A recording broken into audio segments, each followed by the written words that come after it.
Una reunión para festejar la despedida del capitán Zico Ferreira sería el inicio de la tragedia del equipo Torino Fútbol Club. Conocido como la tragedia de Superga, fue un devastador accidente aéreo que ocurrió el 4 de mayo de 1949. El avión se estrelló contra el muro de contención en la parte posterior de la Basílica de Superga. ¿Cómo pudo ocurrir un accidente de esa magnitud?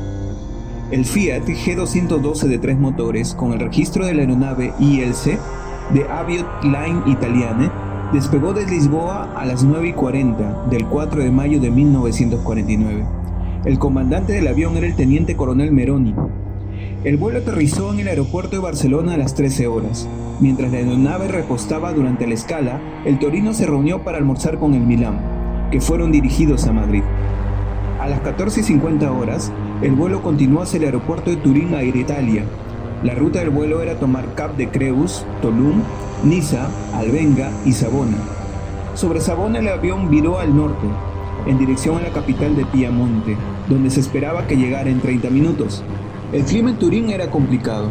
A las 16:55 horas, el aeropuerto de Italia comunicó la situación meteorológica al piloto. Nubes que casi tocaban el suelo, chubascos, fuertes ráfagas de viento del suroeste y muy poca visibilidad horizontal, con una visión máxima de 40 metros. En este punto, la torre solicitó la posición del piloto.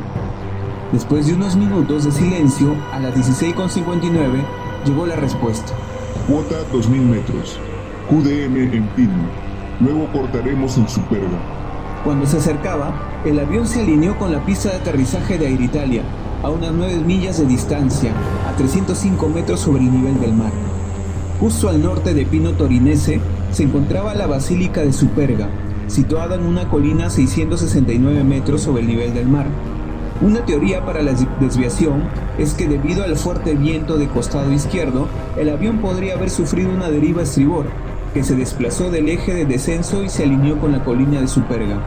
Investigaciones recientes también sugieren la posibilidad de que el altímetro hubiera funcionado incorrectamente y se hubiera bloqueado a 2000 metros, lo que llevó a los pilotos a creer que estaban a mayor altitud.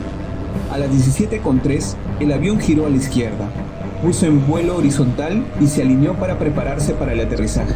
Sin darse cuenta, a pocos metros de la colina, el piloto vio entre la densa niebla la colina, pero era demasiado tarde para reaccionar. A escasos 40 metros y a unos 180 km por hora, el avión se estrelló en la parte posterior del terraplén de la Basílica de Superga.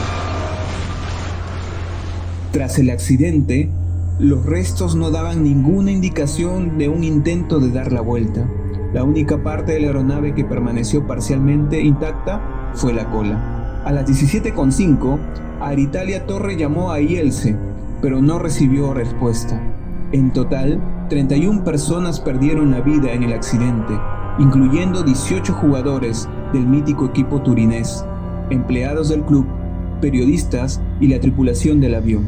El Torino Fútbol Club había ganado 5 campeonatos de liga consecutivos desde la temporada de 1942 a 1943, hasta 1948 y 1949, lo que se convertía en uno de los equipos más fuertes del mundo en ese momento. Además, 10 de los 11 jugadores de la selección italiana de ese periodo pertenecían al club. La tragedia conmovió a Italia y a toda Europa, y su impacto fue tan profundo que al año siguiente la selección azurra viajó al Mundial de Brasil en barco. Este trágico suceso dejó una huella imborrable en la historia del fútbol y en la memoria de los aficionados. El Torino fue proclamado campeón del torneo y 500.000 de personas se congregaron en la Piazza Castello de Turín para dar el último adiós a los campeones.